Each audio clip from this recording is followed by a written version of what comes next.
Hello guys and welcome back to the Perpetua podcast. This is episode 6, I think.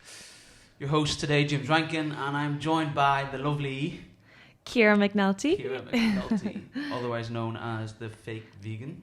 That's right. I didn't know your full name for I don't know how long. I don't think a lot of people in the gym knew my name when I first started working Ciara, here. the fake vegan. That's how I knew you. Yeah, or just the fake vegan. Not even Ciara. That took a while. So Ciara, tell us a little bit about yourself. Who are you? What do you do? Okay. Yeah, my name is Ciara. I am actually a ride instructor here at Perpetua. Almost coming up to my first year here, which went so fast. I didn't realize it's been a year since I started working here. So that is one part of my life. I'm also a full-time student at the moment. I am in my last week of my master's, which is super. Yeah, so I'm studying clinical nutrition and dietetics. I'm on my last week of placement, and then I'm finished my 2-year master's, and I will be a professional. This is my last week. Yeah, super exciting. A professional what? A professional dietitian. Yeah, clinical nutritionist coming up. Good for you. Yeah. Cool. So let's start there. Nutrition. Dive Where in. did the interest in that start? Yeah. Okay. So interest in nutrition. Actually not. So I feel like a lot of people that go into nutrition are like, I grew up loving to cook and being interested from the day I was born. Definitely not my story. So yeah, it's more recent, like definitely towards the later end of my undergrad. So like 3rd or 4th year of college. So What did you study for your undergrad? I studied biomedical science. Wow. Yeah. So I always wanted to be a doctor. That was the thing. I've always loved science. Been a nerd. I've been a nerd my whole life. Yeah. No, it's okay. I own it. I love it. I love science. I love studying.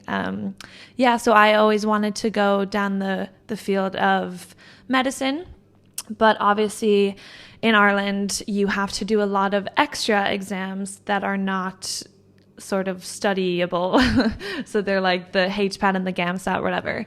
So I got into biomedical science 4-year undergrad with the view of going into medicine, but I didn't want to do that other exam. I was just like, I need to find another way. I was like, I can do something. And then it was towards like final year of my undergrad that I just like organically got into like health and fitness. Like I was in college using the gym. And then one day my mom was just like, you like food and you like medicine. Have you ever heard of dietetics? And then I just kind of looked it up, applied, and that's where it started. Here you are. Yeah. So I wasn't even like a food fanatic at that stage. I was kind of just starting, but it was more so the combination of food and science that brought me to where I am today. That's interesting because I would have put you down as just based on the very little I do know about you. It's like I look at your Instagrams and there's all the food and there's all the food. There's the science side behind it. But I definitely would have thought that you were like, I've always cooked, therefore. Yeah. Into this path. So that's interesting that Yeah. you went from the nerd side of The it. nerd is still in there. The nerd is so in there. Savage. But I guess that doesn't come across as much on Instagram because what I'm trying to do is communicate to people that aren't nerds. So I'm trying to transfer that information into something that's interesting pretty food to get the picture out there. Kind of sometimes make me want to go vegan, but not Oh, that's never okay. I'll take that. What you coming do, from you. like chicken and Yeah, steak add beside it on. Yeah, no, love I like that. You like your vegetables I anyway. love my vegetables. Everyone should eat more vegetables, shouldn't they? Yeah, Thank and God, that is simply. the end of the podcast. Yeah, thank you for coming to our TED Talk. Eat your veg. This'll do it. So I think I didn't answer your question, did I? what? Which one? How did you get into nutrition? I guess that was kind of it. Kind of it, wasn't Cool. it? Your mum. Yeah. It was Yeah. your mum's You idea. like food, Ciara. Yeah, do a degree in it. So what's the end goal with the degree? Yeah. So there is like no end to dietetics. It is the biggest field. I didn't know that going into it, but it's also amazing for me because I have a lot of interests, and I think throughout my career I'll be able to work in all of them. So at the moment I'm on hospital placement. So that is the mainstream role of a dietitian, especially in Ireland. Like you really do graduate and end up working in clinical nutrition in a hospital. So a lot of what we do there is patients that are unwell. They need to be fed if they have difficulty swallowing, if their intestine doesn't work and they need special food because they can't break down a normal sort of complex food. Some people can't chew, or they have a tumor where they can't swallow, so we have to feed them through a tube, and we have to work out what they need and how we can give it to them. Or someone that has Crohn's disease or colitis needs to modify the food that they get. Or that's the role of hospital dietetics. And it really is about optimizing the nutrition of people that can't really do it themselves, and a lot of education. So if someone goes under gastrosurgery, they're going to have a huge wound when they go home. And just like anyone that has an injury, their requirements shoot up, and we need to tell them how they can eat more protein and how they can eat better going home to make sure that those wounds heal properly. Yeah. Cool. That's one side of things. Yeah. And then obviously sports and exercise nutrition. That's my real passion. It's not something I do in college, so I've actually applied to do a course in that to upskill in that area. So Nice. yeah, so that is really the end goal for me, I think. But I'm going to find other things. Level. Yeah, I'd love to work with like a sports team, or work individually with athletes, or someone that's competing in a weight orientated sport, good, making weight and like adjusting all that, or working with a team. Or there's just so many things you can do. Yeah, it's not just about the food. I love it. Cool. I'm going to pick on something you kind of said there. A couple of things. So you were talking specifically about what you're dealing with at the minute in the hospital, and like what do those people need. But like, let's kind of bring it back and make it specific to the people we see here in the gym. Yeah. What do we need, you and I? What do we need more of, less of? What are we overeating? Yeah. How can the general population optimize their health? Bingo. It's honestly so easy, and we all know what we need. That's what I keep thinking. It's easy in terms of the food pyramid is there for a reason, and it serves such a purpose in showing you basically the priority of needs for someone in terms of diet. It's not easy. People don't always understand it, or don't have a good education on food, and that's kind of where professionals come in to help, or coaches and things like that. So fruit and veg, it's the bottom of the food pyramid. It has all the micronutrients you need, and it helps with, like, if you're trying to portion control, or if you're just not trying to overdo things, it's full of fiber, and it helps you sort of control what you're eating, and it's full of all the good micronutrients. You need carbohydrates. It's the most essential form of fuel for the body, for men and women. No matter how many people tell you to go keto, your body needs carbohydrates. Say that again for the people in the back. Yeah, I am whispering. What? Oh, sorry. You need carbohydrates, and you can get that from bread, oats, pasta, potatoes. I love potatoes. Yeah. I don't care who's telling you to go keto. Your brain actually only uses sugar for fuel. Yeah.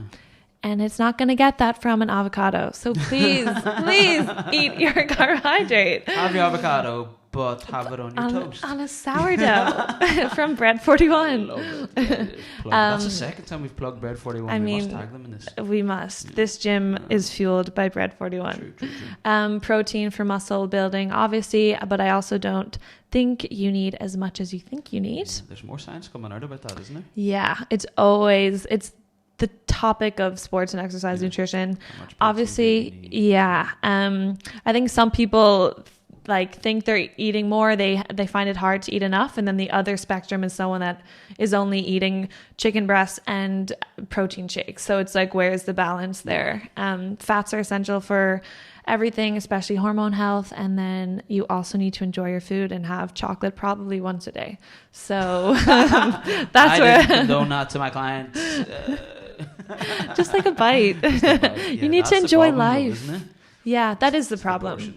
It is the portions. But it serves a purpose. So if I'm talking about what the general population need, we don't need over restriction. We do need to enjoy food. And I think chocolate for me is very important to do that. Over restriction is not health. No, it's not. And that is something I'm really trying to spread awareness on. I love that. Staying kind of with that topic a little bit, something you've posted about recently is low energy availability. Yes. What is that? Low energy availability and relative energy deficiency in sport. So these are two things that are quite topical in sports and exercise nutrition at the moment.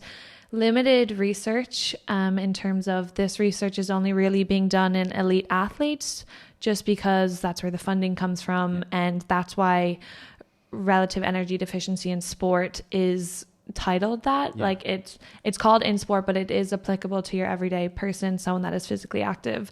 And it's really something that I've become interested in because it's something that I've definitely experienced, and I know so many people that have experienced it as well and didn't know what was going on. And it took me years to figure out what was going on, and then I'm trying to figure out more so that I can kind of spread the awareness. But basically what it is that you are experiencing a relative energy deficiency, which means you're not getting in enough in terms of how much you're expending. But that doesn't just include exercise. It includes all bodily functions. So that's your hormone system, your endocrine system, your neuro system, like everything in your body needs fuel, and you're not giving yourself enough fuel for all of those functions to work properly. So your body starts to shut down. It goes on energy saving mode. So you're still able to exercise, but you're not able to produce normal hormones because your body, it prioritizes movement, and it prioritizes you being able to run away from a bear 100,000 years ago. And that's still the way our bodies work. So it's a balance between what you're getting in and what you're expending. But the way your body reacts is it shuts down non-prioritized functions. What would be an example of that? So in women and men, actually, it's the number one kind of easy sign is your hormonal system. So you might notice changes in your menstrual cycle or changes in libido, and that's showing that you're decreasing your hormone production because your body is shutting that down. It's also in terms of, another one is bone mineral density. So it's keeping healthy bones because they're very much interlinked with your hormonal system. So you might find that you're getting stress fractures or you're getting osteopenia. And that's something that you might see in athletes or in people that are just exercising. They're getting stress fractures more frequently. Your immune system, so you might get a cold way more frequently than other people, or you just feel run down all the time, no matter how much you're drinking lemon and honey or whatever. Healthy, but I work out all the time. Exactly. My immune system should be amazing. It's like, well, you're actually not fueling that part of your body, so it's not being able to function properly. You could be irritable, really low mood. Okay, there's probably other reasons for that. There's a lot of parts of your body that are affected by it. I think that's cool because whenever I've tried to compete in CrossFit, I've definitely noticed that as I'm peaking, if I'm working, typically, I don't know how it always works out this way, but the more I try and push my training and competition side, I also inevitably end up trying to push my business and my work as well. Yeah. So I'm literally like lighting the candle at both ends here, and I always notice then that irritability is probably a big one. Maybe I don't notice that as much, but other people would notice it. But libido is definitely a big one. Yeah. I think that's huge. And it's something I've kind of, I suppose if I do it now and I say it out loud, I'll have to do it, but it'll be asking my clients more. Yeah. Like, I think that is huge. Yeah. That, and then periods as well. People need to talk about periods, don't they? I think so. And I think like there's a lot of male coaches, and I think it's shied away from, firstly, but I also think it is scary. It's scary for girls as well. Like some clients wouldn't be comfortable because they're not used to it. It's not normalized yet. And also people don't see it as an issue. Like they're like, oh my God, this is amazing. I haven't had my period in a year. My life is so easy. And then unless you're kind of tuned in with yourself and you're like, wait, why don't I have it? Or so that's one side of things. And then also with someone with a normal period, like their training needs to kind of be controlled around it as well, which I think if they have a coach would help so much. Like if you're pushing your client on like the day before her period to freaking lift heavier, run faster, and she's like, F you, not today, and you don't understand that that's because she has hormonal differences, that you don't really know what's going on, I think it would change training for a lot of women. And nutrition comes into that too, doesn't it? Like you can handle carbs better and worse and at different points of the cycle, isn't it? Yeah, I think it's something I don't completely understand it either. I think it's one of those things that science is coming out, but coming up to your period, you just need more, and you need more carbohydrates is kind of what it is. And then after your period, there's that kind of 14-day window where you're going to probably perform better, have more energy, you won't be as hungry, and you won't need as much. That's kind of the extent that I know of it. I'm sure there's people that know more. But yeah, it definitely changes. Your energy changes, your ability to perform changes, and your requirements change as well. So whenever you're coming up to your period and you're craving carbs, you should have them. It's for a good reason. Like your body talks to you. Yeah, weird. Science, bro. It's real. Yeah. Cool. Let's get a bit more personal. So we've talked about the science stuff. Open up. So let's how do you find, because we've kind of had conversations around this before, how do you find the whole, so say the gym's opening on Tuesday again, right? Woo. You've worked at front of house here. Yeah. You've worked as a ride coach, and you're a full-time student. Yeah. And you constantly put out good content on social media to educate the masses. Thank you. How do you, because I struggle with this. Like if I'm busy, my Instagram is like tumbleweed. Yeah. And if I'm not busy, it's the same. I kind of need a balance of all that, and I struggle. Working in a gym, I struggle to coach and train to a high level consistently on both. So how do you personally balance like college, working, unsociable working, and that as well, and social life, and the fact that you're in your early 20s and you socialize and like to have wine and Friday nights. Balance is a process for me, 100%. And it's a process. It's ongoing, and my balance changes daily to weekly. And it's something that I am trying to tune in more with myself to see what I want to achieve this week, how I want to feel this week, what I want to get done this week. And like, say this week is my last week of placement. My priorities are going to switch. I have paperwork to get done. I'm exhausted and I just don't want to exercise and I don't want to post on Instagram. So my balance is trying to accept the fact that I don't need to come to the gym as much as possible, as much as I normally do. I don't need to put out content this week. I don't need to see my friends because we're in lockdown, but that's changing this week. And yeah, like say for instance, 3 weeks ago, I would have been at the gym every week. I was feeling good and I was probably posting as well because I didn't have so much going on in college. So balance is something I find really difficult, and I'm trying to just look at prioritizing week to week.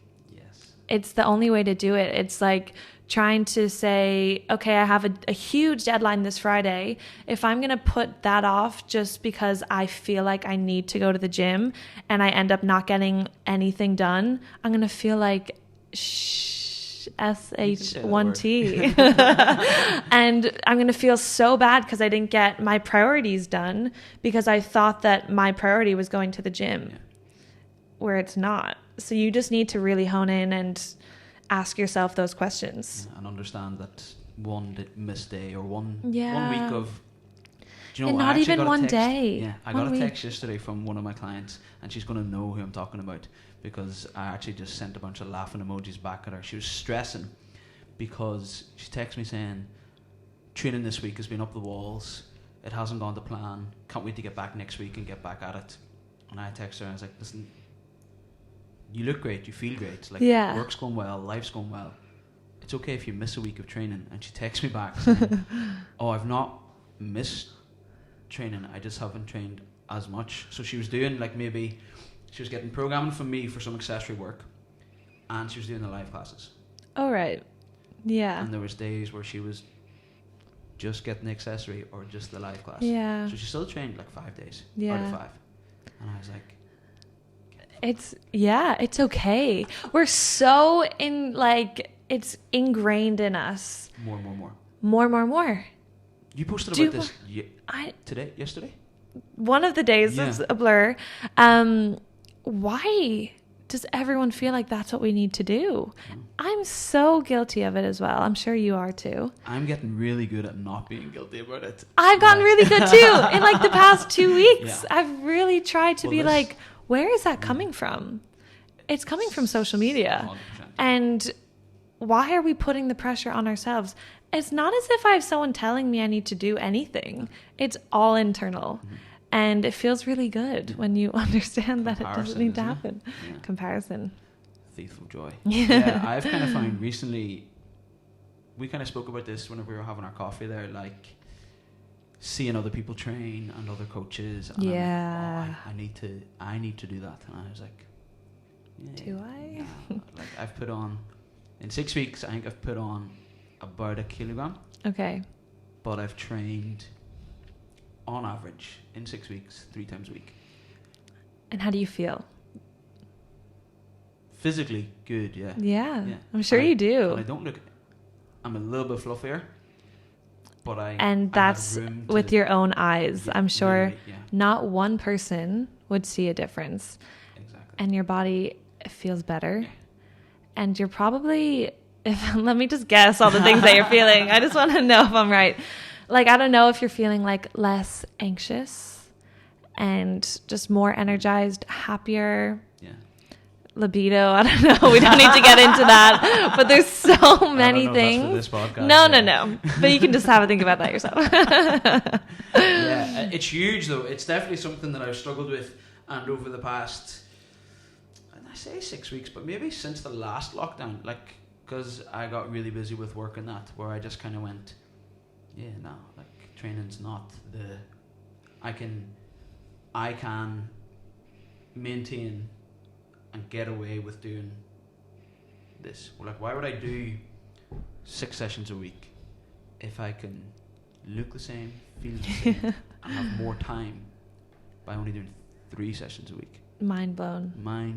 I know. When I wrote this down in my journal the other day. I was like, I only need to do this.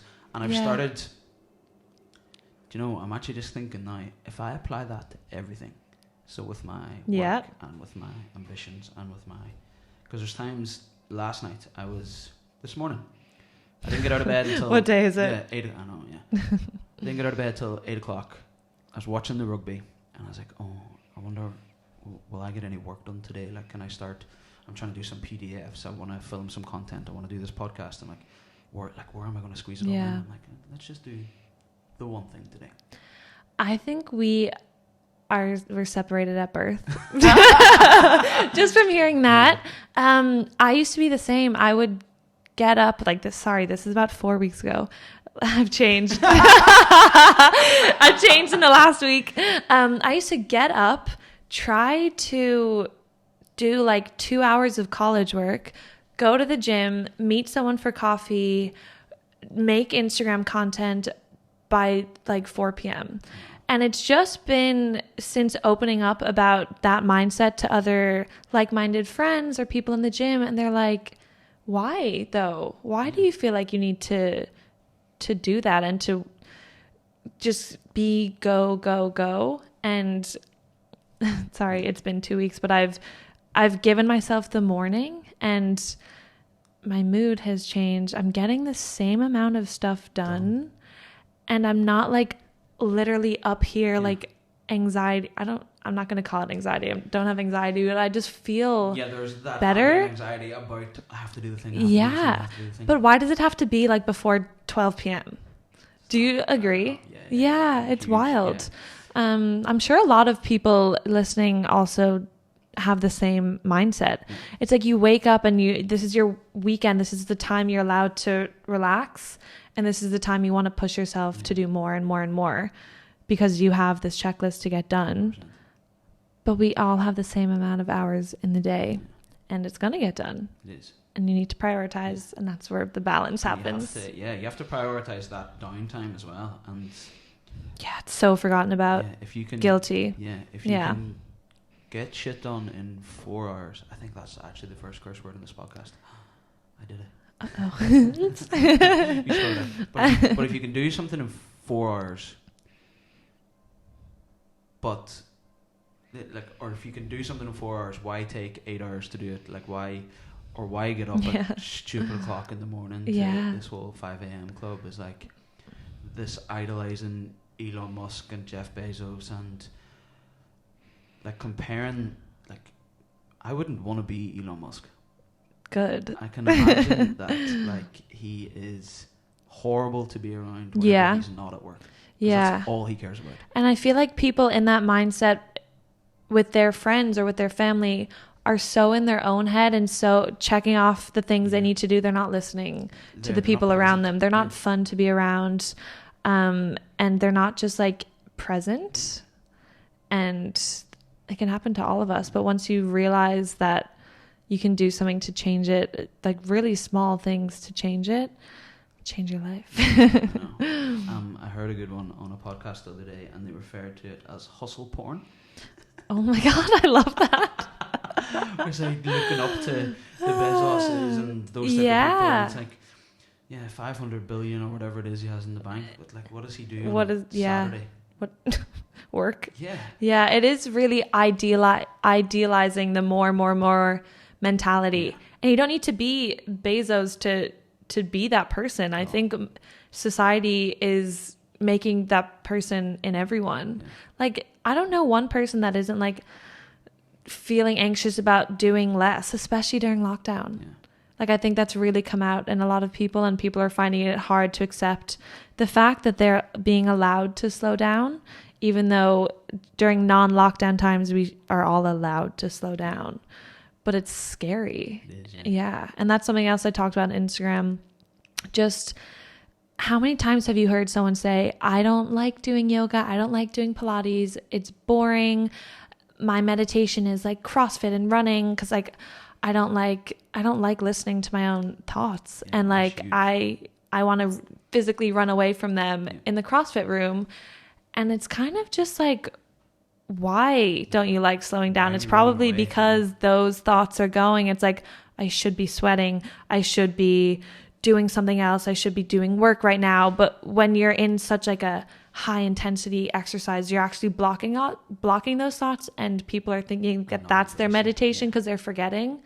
But actually being conscious of them and working through them is way more meditative. 100%.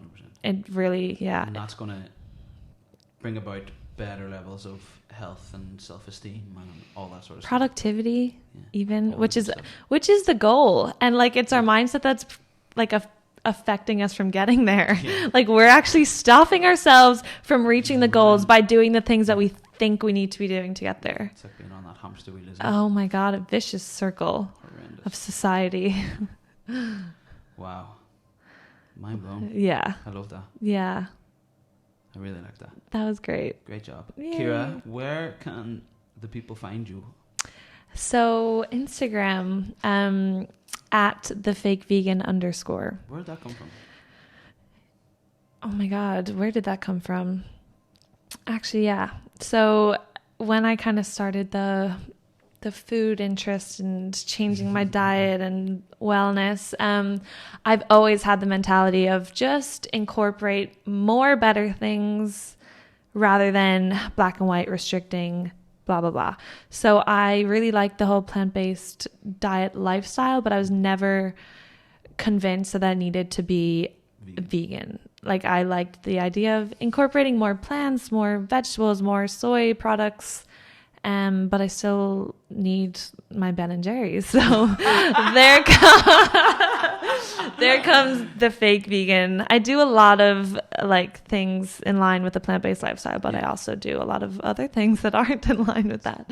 And it's just kind of stayed. Yeah. I like it. And someone took the one without the underscore. So that's where that came from. I'm trying to like hunt her down. By your URL.